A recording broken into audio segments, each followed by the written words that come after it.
Welcome to the final reading of the Pack of Pompeii, chapters 6 and 7. We dodge the danger as it rains down and join groups of two legs who rush towards the waves. Some shield their heads with soft pillows and bundles of cloth. Others, like us, take their chances and hope that they can outrun the terrible storm. The young two-leg is wide-eyed with fright and screams every time a rock falls close to her. Using my nose, I nudge her one way, then another, guiding her through the melee. One time, she mistakes my nudge as an instruction to run and bolts the wrong way through the crowd. I pursue her, battling through the torrent of confusing two legs until I can seize her sleeve between my jaws and steer her back towards safety. Her thin fingers grasp the fur above my shoulder and squeeze hard, though my heart races and my breath comes in short, sharp gasps. I am glad that I have returned for her. Our route through the back streets sends us past another familiar shelter, Delta's home. Despite the mountain's anger, it still stands, but the gate is sealed. Only a splintered section of wood shows the yard beyond. I slow when we hear voices coming from inside. Children cry, adults shout, and then a dog barks. Delta! As we pass, clambering over debris, Delta runs towards the gate. Once a large black dog with a glossy coat, she now looks like all the rest, coated in bone-dry grey and white specks. The only difference between me and her now is her collar, and the tag which dangles from it, swinging and glistening in the light of a nearby fire. She pushes her nose through the gap in the gate and gasps as though expecting to find clean, cool air beyond it. The way she looks back at her pack tells me that she wants to leave and find safety elsewhere, but that the two legs aren't listening. What I had always taken to be a pampered house pet now seems trapped by her place among the two legs, and I find myself desperate to find my freedom once more. If Claudia were here, she would want to help Delta. My young two-leg seems to feel the same way, straining to glance back towards the shelter's gates as we run past. But time is against us, and the mountain grows more furious with every passing moment. So I pull at her sleeve again, dragging her away. Delta turns back towards her pack, and, in a fluttering cloud of grey, she is gone.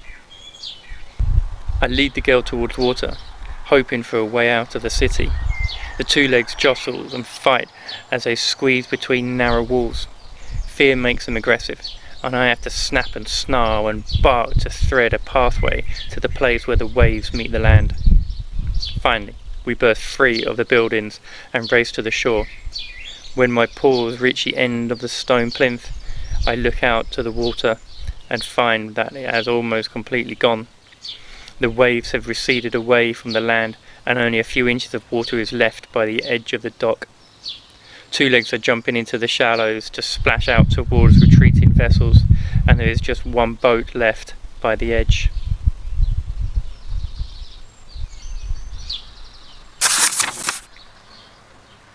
Hurry!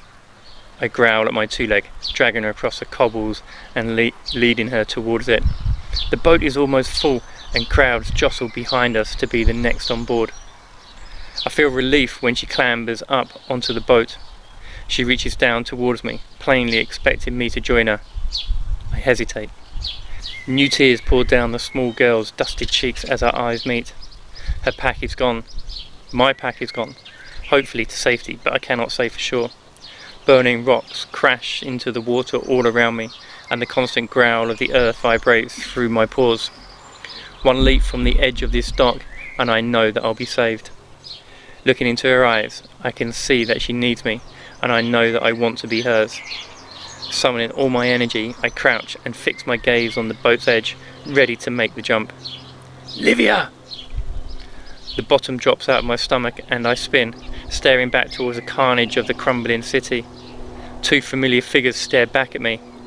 I told you both to go, I bark loudly. Alba bays her reply. We came to find you. We want to stay together, Claudia calls. When I turn back towards the boat, I see that it is already being hauled away by the wind. The girl screams and reaches for me. almost falling into the water. Older two legs pull her back, and as she sails away, I feel happy. The girl is safe. She will escape the mountain and live. Move, I growl, leading my pack back over the town. The streets are barely recognisable now, and I disregard them and search for the quickest route over the rubble. We have to leave. Claudia slows to sniff the weeping couple. They are old and hold each other as they cower beneath what remains of a shattered roof. The man has a badly twisted leg, perhaps crushed by a falling wall, and is unable to walk. There is no time. I nip Claudia's tail to make her run, and she does so without argument. The mountain hurls its smoking rocks like a storm cloud drops rain. The streets are less packed with two legs now. Instead, they crouch and crawl in hordes under the only structures that they can find. Tiny rooms that still have roofs, dog shelters, storage buildings. It's hard to breathe. The warm blizzard fills my nose and mouth and covers the floor so thickly that my legs sink almost to the shoulder whenever I take a new step. We dogs are all starting to look the same shade of grey, and we are leaving deep tracks. Small particles fly along in our wake. Worse is a foul smell. The smartest two legs have strips of cloth in their mouths, but others cough and splutter, gasping for air like stranded fish. My well-trained nose picks up the sense of sweat and fear, bleeding through the acrid stench that belches its way down from the mountains. As we head towards the asparagus fields, desperate to reach the crowded tracks that stretch towards safety, we leap across fallen walls and an abandoned cart that lies bent broken across the road. Sensing that we are close to freedom, and blinking through the pain which begins to take hold of my lungs, eyes and muscles, I round a corner to find myself outside a familiar gate, broken and charred, but locked. Is this Delta's place? Claudia pants, her throat audibly sore. It's still here. Not for long, Albert snarls. I turn to Claudia. Then, I see eyes like mine staring out through the cracked wood again. A curious, dry nose sniffs at me. I thought that mountain dogs were supposed to be smart, Delta says. Go! At first, I cannot respond because the air seems to be thick inside my lungs. My attention is drawn to the glittering collar wrapped around Delta's neck. Finally, I shake the carpet of flakes and dust from my shoulders and croak, You must come with us. My two legs want to shelter here, Delta tells me. The master thinks that it's too late to flee and that the mountain will calm itself in the end.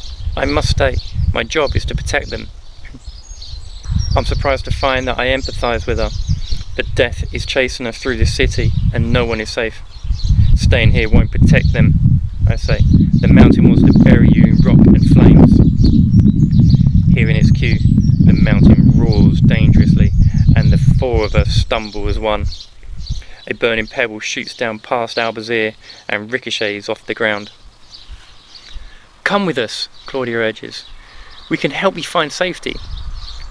Delta's laugh comes out as a growl. There isn't time.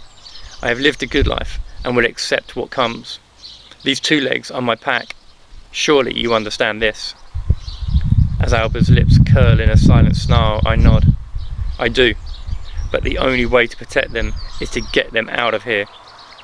Delta sighs as she begins to back away from the broken gate. There is nothing I can do to convince them. If they stay, I stay too. No, wait. Claudia desperately presses her nose through the crack in the wood. We could save you. We could save you all. A glint of hope lights up the black dog's eyes, but this disappears when the mountain throws a cascade of huge flaming rocks straight at Delta's home. Chapter 7. Crash! The searing flash turns everything around us into rubble. At first, I see and hear nothing. My mouth is thick with dust and my ears ring painfully. My eyes feel as though they are on fire. I wriggle to free myself from the mound of rocks that covers me. Delta crawls towards me, panting and bleeding. The collision has torn the wall and gate apart. We hear screams and cries from inside Delta's broken home. Delta's black ears leap to attention, and any pain that she feels seems to vanish. They need me! I clamp her tail between my teeth. When she whirls around angrily, I stand my ground and summon Alba and Claudia. Like me, they are unharmed, but they pant heavily, and Claudia is dragging her old leg again. We are all exhausted. Help Delta to round up her family of 2 legs and bring them all to me. I give her a reassuring nod. There's still time to reach a track that takes you away from this place. I know the way. Let me lead you. My eyes water as I wait, and my legs tremble from the effort that traversing the city has taken. The smell from the mountain is getting stronger, and I pant to breathe. My tongue lolls forward and is instantly coated in falling flakes and grit. I have to choose, now, between keeping my mouth open for more air and breathing in white dust. I hear all 3 dogs gasping loudly as they return. Delta has fewer 2 legs than I have goats. They seem just as bewildered and frightened as my animals, though. I hope that they are easier to guide. As I turn to leave, it is Delta's turn to grasp my tail. One is missing. The smallest boy. We cannot find him. There's a smell behind the rocks. It could be him, Claudia tells us. Perhaps if we all dig. There's no time, Alba snaps. Delta spins, ready to fight, but we're all knocked from our feet when the weight of white powder and showering rocks brings the remains of the neighbouring shelter thundering to the ground. We stagger back, upright, but one of Delta's 2 legs bleeds from a wounded shoulder. The others weep and wail. The master desperately looks at Delta for hope. The black dog shakes herself and takes a deep breath. Okay, take us to the track. Delta lets me lead, and soon we are all threading our way towards the edge of town, where the winding track begins its journey south, away from the towns of Pompeii and Herculaneum. The falling flakes have already smothered my paw prints, so I rely on my memory to plot the route. The 2 legs are able to wade through the now heavy blanket of grey, but we dogs have to bound across it with the little energy that we have left. Rocks, some as big as Delta, explode against the floor all around us. I feel the fur stand up on the back of my neck, and I fight the urge to seek shelter under the remaining roofs like so many of the 2 legs. Claudia and Alba press against me as we move through the last of the burning streaks. I can sense their fear, but Delta is stronger. Her eyes show no weakness, just a determination to save her 2 legs. She runs from one to the next, nipping at their heels to keep them moving like I do with the herd. I'm starting to see how this house pet earned her reputation. Eventually, we reach the edge of town and skid to a stop before we can succumb to relief. However, the sight of what lies outside the city limits sends a new wave of terror washing over us. Across the open fields, we stretch out over the landscape away from Pompeii and Herculaneum. Rocks, dust and dirt pour down from the mountain cloud in a never-ending torrent. It's no wonder that so many 2 legs have chosen to shelter under their stones and tiles. The other option is to take their chances out here, where there is no refuge from the raining fire and destruction. We are not alone. Hordes of 2 legs race to escape across the land. They jostle and stagger, 4 or 5 abreast in places, all desperate to flee their former home. Many hold each other up for support. Others are desperate.